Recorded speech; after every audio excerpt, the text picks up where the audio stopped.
আমরা দেখে এসেছি যে বিভিন্ন 2024 সাল থেকেই আপনি উক্ত যে ঘর ঘর একটা করে সরকারি চাকরি এই মুদ্রাটিকে তুলে ধরে কখনো ধর্ণা অবস্থান করেছেন, কখনো অনশন অবস্থান করেছেন, পদযাত্রা করেছেন এবং বিভিন্নভাবে জনজাগরণ আন্দোলন চালিয়ে যাচ্ছেন। অনেক সময় আমরা এই উক্ত বিষয়টিকে মিডিয়াতেও দেখেছি বিভিন্ন রকম।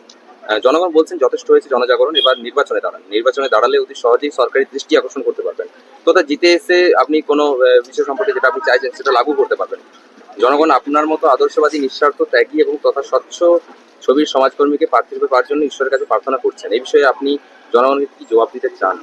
দেখুন, আমি এইরকম ধরনের প্রশ্নের জন্য তৈরি ছিলাম না।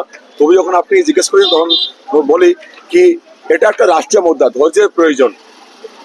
ভোটে শুধুমাত্র ভোটে দাঁড়ানো নয়, এর জন্য যা যা করতে হবে তো ঘর ঘর সরকারি চাকরির বিষয়টি লাগু করানোর জন্য আমি সবকিছুই করতে আমি রাজি আছি। আপনি মানছেন যে কোনো রাজনৈতিক দল যদি আপনাকে প্রস্তাব দেয় বা কোনো আগামী রাজ্য নির্বাচনে, বিধানসভা নির্বাচনে প্রার্থী হতে কি আপনি রাজি আছেন? আচ্ছা বাবা, আমি তাই করব, কিন্তু আমার শর্ত থাকবে একটাই, ঘর ঘর একটা করে সরকারি চাকরি, যার শুভারম্ভ করা হবে অবিভক্ত বাঁকুড়া জেলা থেকে, তথা যে নির্দিষ্ট বিধানসভা ক্ষেত্রে আমাকে প্রার্থী করা হবে বা আমি জিতে বিধানসভায় পৌঁছাবো, সরকার গঠন হওয়ার পরে সেই উক্ত নির্বাচন ক্ষেত্রে আমি যখন ঘর ঘর একটা করে সরকারি চাকরির ব্যবস্থা গড়ে তোলার প্রচেষ্টা চালাবো বা পরিকল্পনাটিকে বাস্তব রূপ দেবো, তখন আমাকে সব রকম ভাবে সমর্থন তথা সাহায্য করতে হবে। আর এটা এই যে আপনি যেটা মুদ্রাটা আপনি ধরছেন যে ঘর ঘর চাকরি, এটা কি আদৌ সম্ভব? দেখো, চেষ্টা করলে সব সম্ভব। আমাদের কাছে ফর্মুলা তৈরি হয়ে পড়ে আছে। এই ফর্মুলা অনুযায়ী হচ্ছে যে এই পরিকল্পনাটি বাস্তবায়িত করার পর এখানে যারা সরকারি চাকরি করবে তাদেরকে মাসে মাসে বেতন দেওয়ার জন্য সরকারি খাজানা থেকে কোনরূপ টাকা পয়সা বের করতে হবে না। এটা হচ্ছে আমাদের বিশেষতা। এর থেকে তো আর বড় কিছু হতে পারে না আমাদের ফর্মুলা, নয় কি? ধন্যবাদ।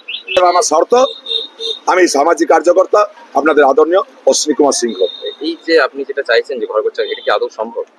হ্যাঁ, দেখুন, এই সম্বন্ধে আমাদের ফর্মুলা তৈরি হয়ে পড়ে আছে, বুঝলেন তো। এমনকি এই ফর্মুলা অনুযায়ী যখন এই পরিকল্পনাটা বাস্তবায়িত করতে যাবে সরকার, তখন সেখানে যারা চাকরি করবে তাদেরকে মাসে মাসে বেতন দেওয়ার জন্য সরকারি খাজানা থেকে কোনরূপ টাকা পয়সা বের করতে হবে না। এটাই হচ্ছে আমাদের দ্বারা তৈরি ফর্মুলার বিশেষতা। This channel doesn't promote any violent, harmful, or illegal activities. All content provided by the channel is meant for an educational purpose only.